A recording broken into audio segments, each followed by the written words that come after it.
if I must die with you, I will not deny you. I am ready to go with you to prison, and though they all fall away because of He made the most dangerous promise of all, looking directly into the eyes of his leader, protected by the walls of a safe room and surrounded by friends. He swore he would go to prison and even to death if necessary. But it took only a few hours. The freezing wind of Jerusalem's midnight streets and the gleam of temple guards' swords for the most confident man in the group to cross the line into the greatest betrayal of his life. Most people think they already know this story. The fisherman who denied his master 3 times and then broke down in tears. But what superficial readings rarely reveal is the psychological, political, and practical nightmare of the hours and days that followed. What really happens inside the mind of a leader when the rooster crows, the illusion of his own strength collapses into dust, and he realizes he traded his loyalty just to save his own skin? Traditional depictions usually freeze Peter's story at the exact moment he breaks down crying in the dark streets of Jerusalem after the rooster crows. But real life does not freeze. Friday morning arrived cold, brutal, and soaked in blood. While the Roman war machine publicly executed Jesus on a cross outside the city walls, the man who had promised to fight to the death was hiding in the shadows. Reality had finally hit him. He was not the unshakable leader he imagined himself to be. He was just an exhausted fisherman, freezing in the cold and terrified of dying. To understand what happened to Peter during those days, we need to set aside the polished image built over centuries of paintings and stained glass windows. We need to follow the footsteps of a man who suddenly became a target in the violent world of the 1st century Middle East. How does a man react when he realizes he could be next? How does someone live with the weight of abandoning his own leader during the most important moment of history? And more than that, how does a man completely shattered by guilt rebuild his mind strongly enough to become the leading voice of the early church? That is the brutal transformation we are about to investigate. But before we step into the dark alleys of this real story, make sure to leave a like and subscribe to the channel. It may seem like a small gesture, but it is what allows us to continue producing historical and psychological investigations at this level. And while you're here, tell me something in the comments. What city or country are you watching this documentary from? We genuinely read every single comment, and it's incredible to see how far these investigations are reaching.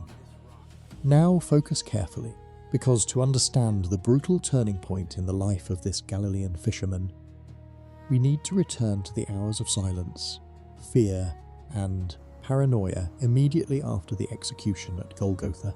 The moment Jesus' body was taken down from the cross and the sun disappeared behind the walls of Jerusalem, the Jewish Sabbath began.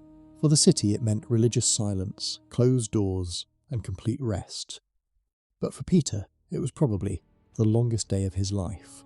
Hidden inside a room with the other disciples, the doors locked out of fear of the authorities, he tried to understand how everything had fallen apart so quickly. Just hours earlier, he still believed he could fight back, resist, and protect his master with a sword in his hand. Now Jesus was dead. Roman soldiers were still patrolling the streets, and anyone connected to the movement could be arrested at any moment. And the fear made perfect sense. In the brutal logic of the ancient world, Rome rarely eliminated only the leader of a movement accused of rebellion. The closest followers were also investigated and hunted down to prevent any possibility of reorganizing. Peter knew that. He had already been recognized in the high priest's courtyard because of his Galilean accent. On top of that, he had attacked one of the servants during Jesus' arrest. To him, it was only a matter of time before someone knocked on that door. But the worst thing was not happening outside the room. It was happening inside his own mind. Peter now had to live with something he never imagined he would face. The realization that he had failed at the exact moment he believed himself to be strongest. Just hours earlier, in front of the other disciples, he had sworn he would never abandon Jesus. He said he would go to prison and even to death if necessary. But all it took was a shift in the atmosphere, the growth of fear, and the tightening pressure of the night, for all that confidence to collapse beside a simple fire in the middle of the darkness. And that changes the way a man sees himself. The courage Peter thought he possessed crumbled within hours.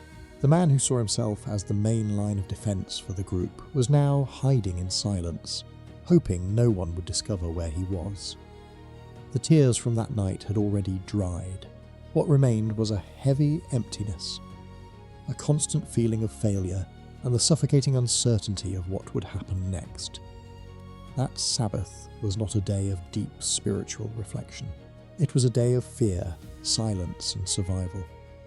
Peter had not only lost his leader, he had lost the image he had built of himself, and while Jerusalem remained silent outside those locked doors, the Galilean fisherman slowly began to understand that the greatest battle of his life would not be against Rome, but against his own weakness. Sunday morning did not bring relief. It brought chaos. For a group of terrified men hiding behind locked doors, hearing urgent pounding before sunrise could only mean one thing. The Roman guards had finally arrived. But when the door opened, it was not armed soldiers standing there. It was Mary Magdalene, exhausted and out of breath, carrying news that shattered the minds of everyone inside the room. The official Roman seal had been broken, and the tomb was empty, and there is something important to understand here. The first reaction was not celebration. It was not worship. It was fear. Mary did not arrive announcing that Jesus had risen in glory. Her words were direct. "They have taken the Lord out of the tomb, and we do not know where they have laid him." To Peter, this sounded like the worst possible scenario. A missing body meant someone had violated a tomb protected under Roman authority, and if Rome concluded that the disciples had stolen the body to create a false resurrection story, the persecution would begin immediately. A death sentence for the entire group suddenly felt inevitable. The moment Peter heard the news, instinct took over again. He did not stop to debate theology. He ran. The accounts describe Peter and John racing through the narrow streets of Jerusalem while the city was still empty. John reached the tomb first, but hesitated at the entrance. Peter did not, with the same impulsiveness, with the same pulse that had driven him to pull a sword in the garden just hours earlier. He stepped directly into the stone chamber, desperate to understand what had happened. And in that moment, Peter's mind simply froze. The scene before him made no sense. Tomb robbers existed in the 1st century, but they worked with violence, speed, and chaos. Bodies were dragged away, valuable fabrics ripped off in haste, and the scene was always left in disorder. But this place was different. The linen cloths were lying neatly in place. The face covering had been folded separately. It did not look like an escape. It did not look like a robbery. There was no logical explanation for what he was seeing. For the first time, Peter began to realize that something impossible might actually have happened. The tomb was empty. The man he had denied 3 times was no longer under the power of death. But hope did not arrive as immediate relief. It came with a new psychological burden, perhaps even heavier than the first one. Because if Jesus was truly alive, how could Peter possibly face him again? How do you look back into the eyes of the man who heard you swear, beside a fire in the middle of the night, that you did not even know who he was? In the weeks following the chaos in Jerusalem, the dust slowly began to settle, but the fracture inside Peter's mind had not healed. Seeing the empty tomb, and even witnessing the first appearances of the risen Jesus, did not erase the fact that, In his own mind, his moral record was ruined forever. In the military and political structure of the ancient world, a soldier who abandons his position in the middle of battle is immediately discarded. To Peter, the logic was exactly the same. The master might still be alive, but he, the coward who had denied him, was permanently disqualified. His time as a leader was over. Trying to escape the suffocating pressure of Jerusalem and the ghost of his own failure, Peter made a drastic decision and led the group back north to the region of Galilee. And it is here that this story reaches its absolute turning point. One night, standing beside the great lake, the heavy silence among the disciples is broken by a short and dry sentence from Peter. "I'm going fishing." To modern ears, fishing sounds peaceful, almost relaxing. But in the brutal economy of the first century, fishing on the Sea of Galilee was crushing physical labour.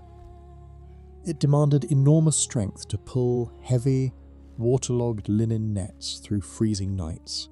When Peter says he is going fishing, he is not looking for a hobby. That sentence was a resignation letter. He was abandoning the calling to help build a new spiritual kingdom and returning to the only life he had ever known. He was accepting defeat. The message beneath the words was painfully clear.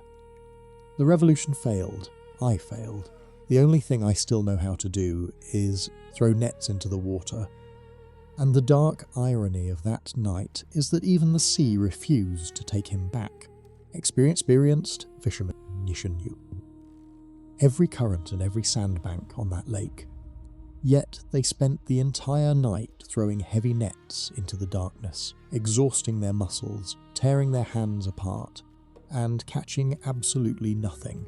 The empty boat became a perfect reflection of Peter's psychological state. Enormous effort, physical pain, and absolutely no result. It felt as though the universe itself was confirming that he was no longer useful for anything. Until the darkness finally began to break.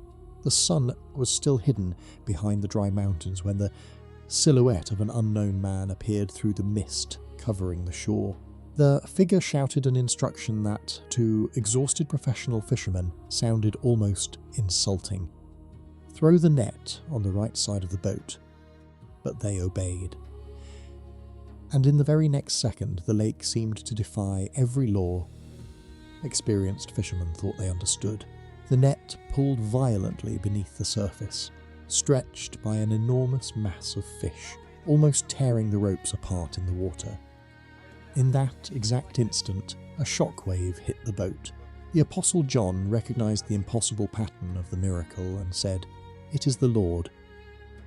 Peter's reaction is one of the rawest and most cinematic moments of the ancient world. The fisherman does not stop to pray.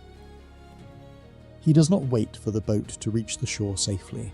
Driven by a chaotic mixture of shame, desperation, and a visceral need to settle accounts with his past, he throws on his outer garment, dives into the freezing waters of the Sea of Galilee, and desperately swims toward the shore.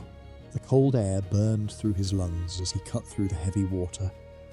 He had no idea what he was about to hear once his feet touched the sand. He could be officially cast out, publicly rebuked, or completely rejected, but the instinct to run away was dead. Now he needed to face the judge directly. When Peter finally reaches the shallow part of the shore, his clothes soaked against his body and his lungs burning from the swim, he finds a simple scene that is impossible to ignore. Jesus is sitting beside a small fire, preparing bread and fish in the cold morning air. But that fire carried a devastating psychological weight. In the original Greek text, the word used to describe that fire appears only one other time in the entire biblical narrative. In the courtyard of the high priest, during the night Peter denied Jesus 3 times. The smell of smoke, the warmth of the flames against his face, the heavy silence of the early morning. Everything about that scene seemed designed to drag him back into the worst night of his life. The disciples approach quietly. The meal happens with very few words. And perhaps that was the hardest moment of all for Peter, because after betrayal, silence is often far more painful than any argument. Then Jesus finally looks at him. But there is an important detail here. Jesus does not call him Peter, the name that meant rock.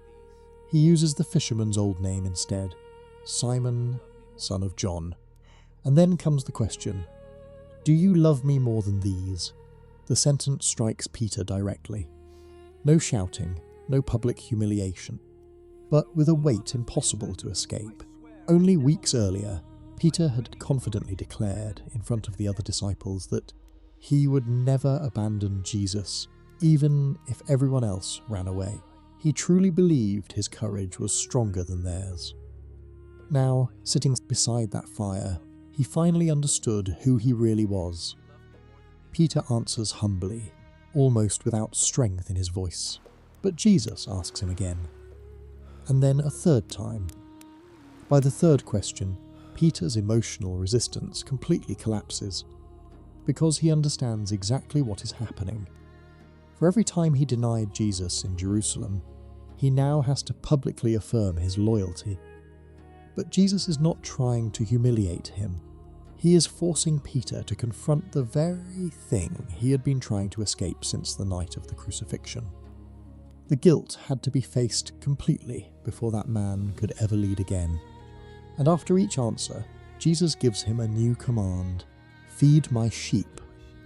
The message could not have been clearer. Failure had not ended the story of that fisherman. The fall was not the end. The impulsive, emotional, broken man who jumped into the waters of Galilee that morning was being rebuilt right there beside the fire that reminded him of his greatest failure. But this time the leadership growing inside him would not be built on pride, impulsiveness, or human courage. It would be built on the painful awareness of his own weakness. That breakfast of roasted fish on the shore of the Sea of Galilee was not a fairy tale ending. In the hard reality of history, it was an immediate recruitment into a war that was only beginning. The ultimate proof that Peter's mind had been restored and that his character had been forged like iron in fire would not happen on the peaceful shore of a distant lake. The real test required him to return to the epicenter of terror itself, Jerusalem. Weeks later, during the explosive celebration of Pentecost, the city was overflowing with crowds and heavily patrolled by Roman garrisons on high alert against rebellion. It is in this atmosphere of extreme tension that Peter's psychological and structural transformation reveals itself completely. The same man who once trembled and lost his voice because of a servant girl's question in a dark courtyard was now walking directly into the center of a public square, without hiding his face, without disguising his Galilean accent. He did not raise a sword, he raised his voice, and his speech became a direct attack against the political and religious elite that had orchestrated the crucifixion. But the heaviest confrontation was still ahead. The historical narrative shows that the inevitable finally happened. Peter and the other leaders were hunted down, arrested and dragged back inside the stone walls of the Sanhedrin. Try to imagine the emotional weight of that scene. The Sanhedrin was the highest court in Israel, the exact same place, led by the exact same men that had condemned Jesus to death. The same walls, the same smell of incense, the same ceremonial robes, the same threats of execution. Everything about that environment seemed designed to break a man through fear. The court demanded, under threat of prison, torture, and death, that the movement be silenced immediately. The silence filling the stone chamber must have been crushing, while the priests waited for the prisoners to submit. But the fisherman standing there was no longer the man controlled by the instinct to survive at all costs. Fear of physical pain or Roman execution no longer ruled his mind, because he had already experienced something far worse: the agony of betraying his own soul and abandoning his master. Peter's answer cut through the heavy air of the courtroom like an axe. He looked directly into the eyes of the untouchable elite and declared that obeying God mattered more than obeying men. They would not retreat a single inch. The machinery of fear that once paralysed him had completely lost its power. The lead had melted beside the fire on the shore of Galilee, and now, in the middle of persecution and confrontation, the steel of the true leader was finally being forged. The decades passed, and the movement the authorities once tried to crush in Jerusalem spread through trade routes until it reached the deadliest nerve centre of the ancient world, the city of Rome. And it was deep inside the heart of the empire that Peter, now an old man worn down by years of dusty roads and persecution, faced his final challenge. The year was 64 AD. The night sky above Rome glowed with a sick orange light. A massive fire had consumed huge sections of the city, and Emperor Nero, unstable, paranoid, and cruel, desperately needed someone to blame in order to redirect the rage of the population. The perfect target became the Christians. What followed was one of the most brutal persecutions in the history of the empire. And in the middle of that bloodshed, Peter was captured. This time, there was no warm fire in a priest's courtyard to stand beside. There was only the suffocating dampness and total darkness of the Mamertine prison, Rome's maximum security dungeon, reserved for enemies of the state, where men were thrown into cold, underground cells while waiting for execution.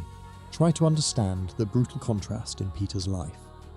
30 years earlier, the simple accusation of a servant girl had pushed him into panic and denial. Now, he stood at the centre of imperial terror itself, one step away from Nero's execution machines, and according to every ancient historical record, he did not retreat a single inch. The instinct to run was dead and buried on the shores of Galilee. Rome's official sentence against the leader of the movement was inevitable and merciless: crucifixion. The exact same terror of heavy wood, nails, and slow suffocation that had once driven him into hiding in the shadows of Jerusalem decades earlier.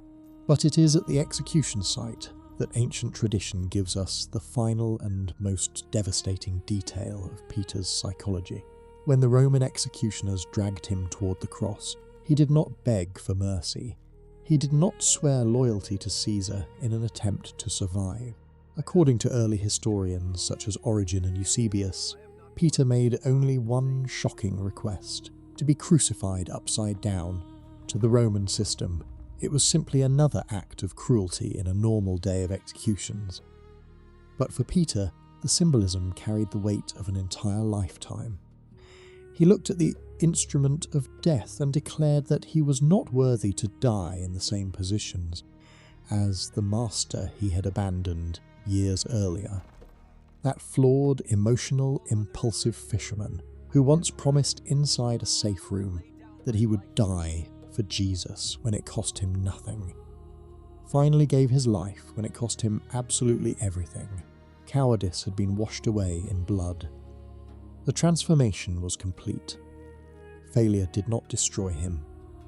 Failure became the very anvil where Rome forged the unbreakable rock of Christian leadership. The story of Simon Peter was not preserved in ancient records to create a perfect or unreachable hero. It was preserved with all of its failures, fears, and humiliations for a much deeper reason: to show how an ordinary man was completely transformed after confronting his own weakness. Peter watched his courage collapse beside a simple fire in the middle of the night. He carried the shame of abandoning the man he had sworn to defend and until death. And perhaps that's exactly what still makes this story feel so human even today. Because at some point in life, all of us have hidden ourselves out of fear of consequences. All of us have remained silent when we should have spoken. All of us have stepped back when the pressure became too heavy. Failure is part of human nature.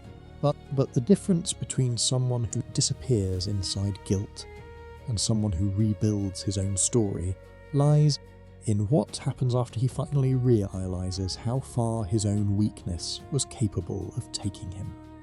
And there is an extremely important detail hidden inside this entire investigation. Most people know isolated episodes from the Bible, but very few are able to connect the full timeline of events across history. Empires, persecutions, kings, prophets, prisons, and wars often feel disconnected from one another. And when those connections disappear, much of the true depth of Scripture is lost as well. That is exactly why we created the ebook, The Bible in Chronological Order. A visual guide designed to organise the entire biblical narrative clearly, from Genesis to Revelation, connecting characters, historical events, and time periods into one continuous timeline, and honestly, once you begin seeing how everything connects, the way you read the scriptures changes completely. The official link to the ebook is pinned right now in the top comment, and now, as the smoke from that fire on the shore of Galilee slowly disappears into the memory of history, I want to leave you with one final reflection. When the pressure grows, fear takes over, and your courage fails, what will you do after that? Will you remain hidden inside your own mistakes? Or will you have the courage to confront the very thing capable of transforming your life completely? Think carefully about that. Share this documentary here with someone who needs to hear this story. Leave your thoughts down in the comments, and make sure you are subscribed to the channel so you do not miss the next investigations. Thank you very much for following this investigation until the end, and until next time,